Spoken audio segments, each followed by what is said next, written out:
दोस्तों, आज की सबसे पहली और बड़ी खबर निकल कर आ रही है। एनपीएस के विरोध में काला बिल्ला लगाकर काम करेंगे शिक्षक। दोस्तों, झारखंड में एनपीएस लागू होने की तिथि को सभी सरकारी कर्मचारी तथा झारखंड के सभी +2 शिक्षक एनपीएस के विरोध में 1 दिसंबर को काला बिल्ला लगाकर काम करेंगे। झारखंड +2 शिक्षक संघ ने आंदोलन में समर्थन दिया है। इसके लिए झारखंड में भी कर्मचारी आंदोलनरत हैं। आपको बता दें कि झारखंड में 1 दिसंबर 2004 से पुरानी पेंशन प्रणाली को खत्म कर राष्ट्रीय पेंशन प्रणाली को लागू किया गया। आपको जानकारी दे दें कि एनपीएस के अंतर्गत आने वाले सरकारी कर्मचारियों को सेवानिवृत्ति के बाद मिलने वाली पेंशन उनकी एनपीएस में जमा राशि पर निर्भर करती है।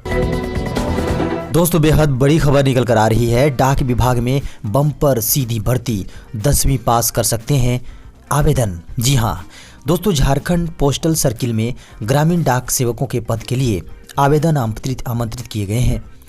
विभाग द्वारा ग्रामीण डाक सेवक के 1118 पदों पर सीधी भर्ती की जाएगी। डाक विभाग द्वारा भर्ती के लिए किसी प्रकार की कोई लिखित परीक्षा नहीं ली जाएगी। इस पद पर चयनित डाक सेवकों को लगभग 10,000 प्रति माह का वेतन दिया जाएगा। इस पद पर आवेदन के लिए 12 नवंबर से ऑनलाइन रजिस्ट्रेशन शुरू हो चुका है। आवेदन करने की आखिरी तिथि 11 दिसंबर है। खबर है, बिजली उपभोक्ताओं को अप्रैल से जून तक के लिए डिले पेमेंट सरचार्ज में दी गई छूट। दोस्तों, रांची के 5,87,000 बिजली उपभोक्ताओं को कोरोना काल में सरकार ने बड़ी राहत दे दी है। इसके तहत छूट के दायरे में आने वाले उपभोक्ताओं को लॉकडाउन अवधि के लिए डिले पेमेंट सरचार्ज में छूट दी गई है। साथ ही औद्योगिक व कॉमर्शियल उपभोक्ता को इन 3 महीनों के लिए फिक्स्ड चार्ज के तौर पर छूट मिली है। दोनों श्रेणियों में छूट की यह राशि लगभग 20 करोड़ रुपए है। सरकार ने लॉकडाउन के दौरान का बिल तो माफ नहीं किया, लेकिन उन्हें फिक्स चार्ज और इस पर लगने वाली ब्याज की राशि में छूट संबंधी मामूली राहत जरूर दी है। खबर है, झारखंड के निर्यातकों को सालाना मिलेगी 10 लाख रुपए तक की ट्रांसपोर्ट सब्सिडी। जी हाँ दोस्तों, राज्य के निर्यातकों को सालाना 10 लाख रुपए तक की ट्रांसपोर्ट सब्सिडी दी जाएगी। झारखंड से हल्दिया बंदरगाह या पारादीप बंदरगाह तक माल ले जाने के लिए राज्य सरकार यह भुगतान करेगी। आपको बता दें कि झारखंड सरकार नई निर्यात नीति में इसको लागू करने जा रही है। उद्योग निदेशालय ने इसका प्रस्ताव तैयार किया है। आपको बता दें कि मुख्य सचिव की सहमति के बाद प्रस्तावित निर्यात नीति का फाइनल ड्राफ्ट तैयार किया जाएगा। उस पर मुख्यमंत्री की मंजूरी मिलने के बाद उसे राज्य मंत्री परिषद के अनुमोदन के लिए भेजा जाएगा। नई निर्यात नीति में दूसरे राज्यों में निर्यातकों को दी जाने वाली सहूलियतों का भी अध्ययन किया जा रहा है। निर्यात नीति के ड्राफ्ट में इसे अंतिम रूप से शामिल किया जा सकता है। खासकर झारखंड की तरह की आर्थिक प्रकृति वाले राज्यों छत्तीसगढ़ और ओडिशा में निर्यात के प्रोत्साहन के लिए दिए जाने वाले कुछ प्रस्ताव जोड़े जा सकते हैं। खबर है, मन की बात में बोले पीएम मोदी, नए कृषि कानून से किसानों को मिले नए अधिकार और अवसर। दोस्तों, केंद्र के नए कृषि कानूनों के विरोध में जारी किसान आंदोलन के बीच पीएम नरेंद्र मोदी ने रविवार को कहा कि संसद ने कृषि सुधारों को कानूनी स्वरूप काफी विचार विमर्श के बाद दिया, जिनसे किसानों को नए अधिकार और अवसर मिले हैं। मोदी ने अपने मासिक मन की बात कार्यक्रम में कहा, भारत में खेती और उससे जुड़ी चीजों के साथ नए आयाम जुड़ रहे हैं। बीते दिनों हुए कृषि सुधारों ने किसानों के लिए नई संभावना के द्वार भी खोले हैं। किसानों की वर्षों से कुछ मांगे थी और उन्हें पूरा करने के लिए हर राजनीतिक दल ने कभी न कभी वादा किया था, लेकिन वे कभी पूरी नहीं हुई। प्रधानमंत्री ने कहा, संसद ने काफी विचार विमर्श के बाद कृषि सुधारों को कानूनी रूप दिया है।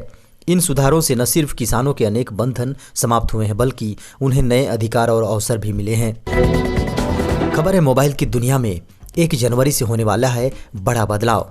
जी हाँ दोस्तों, भारत में मोबाइल कॉलिंग की दुनिया में एक बड़ा बदलाव होने जा रहा है। 1 जनवरी 2021 से लैंडलाइन से सेलफोन पर कॉल करने से पहले 0 डायल करना अनिवार्य होगा। इससे अब डायलर नंबर 10 की जगह 11 अंकों का हो जाएगा। आपको बता दें कि अभी तक बिना फिक्स्ड लाइन से बिना 0 लगाए कॉल किया जा सकता है, लेकिन इस नियम के लागू होने के बाद 0 लगाना अनिवार्य होगा। आपको बता दें कि fixed to fixed, mobile to fixed और मोबाइल टू मोबाइल लाइन पर कॉलिंग से पहले जीरो लगाना अनिवार्य नहीं होगा। इन तीनों लाइनों पर पहले की तरह ही कॉलिंग की जा सकेगी। यह आदेश कम्युनिकेशन मिनिस्ट्री की तरफ से जारी किया गया है।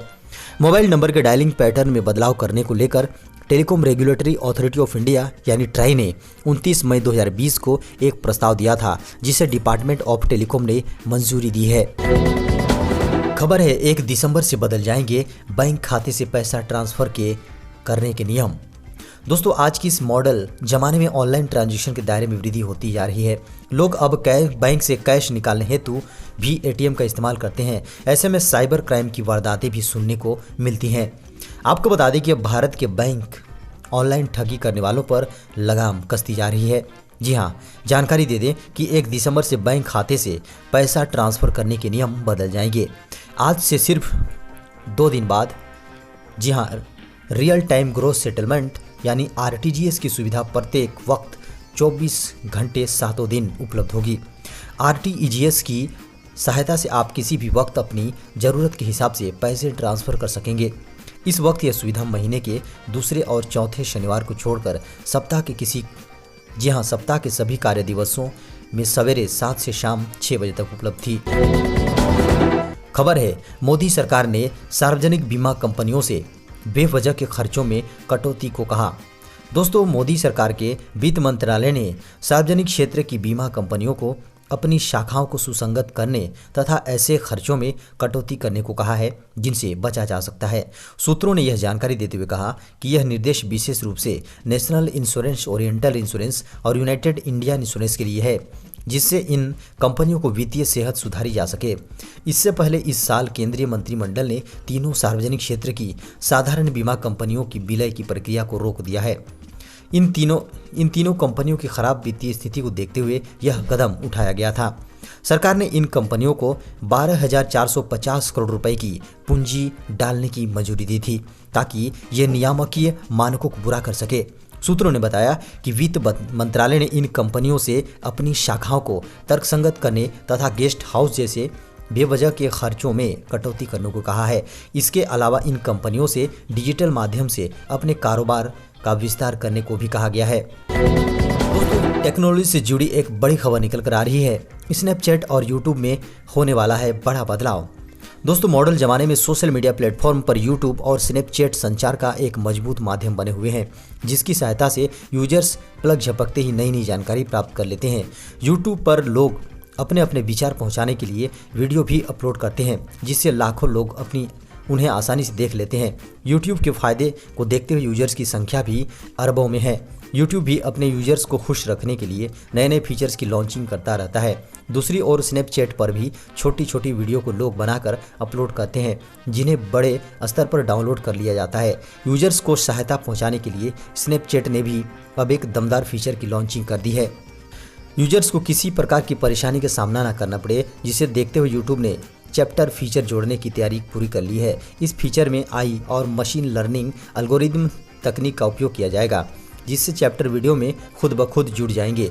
वर्तमान में क्रिएटर्स को वीडियो अपलोड करने के दौरान मैनुअली चैप्टर जोड़ने पड़ते हैं। तो दोस्तों, ये था अब तक की बड़ी खबर, ब्रेकिंग न्यूज, मुख्य समाचार और ताज़ा खबरों की सुर्खियाँ। दोस्तों, आपसे अनुरोध है कि इस चैनल को आप सब्सक्राइब कर लीजिए, वीडियो को लाइक कर दीजिए, अपने दोस्तों को वीडियो शेयर कर बेल के आइकन को दबाइए ताकि हमारे आने वाले लेटेस्ट ब्रेकिंग न्यूज़ की नोटिफिकेशन आपको सबसे पहले मिल सके। और अब इजाज़त दें, नमस्कार।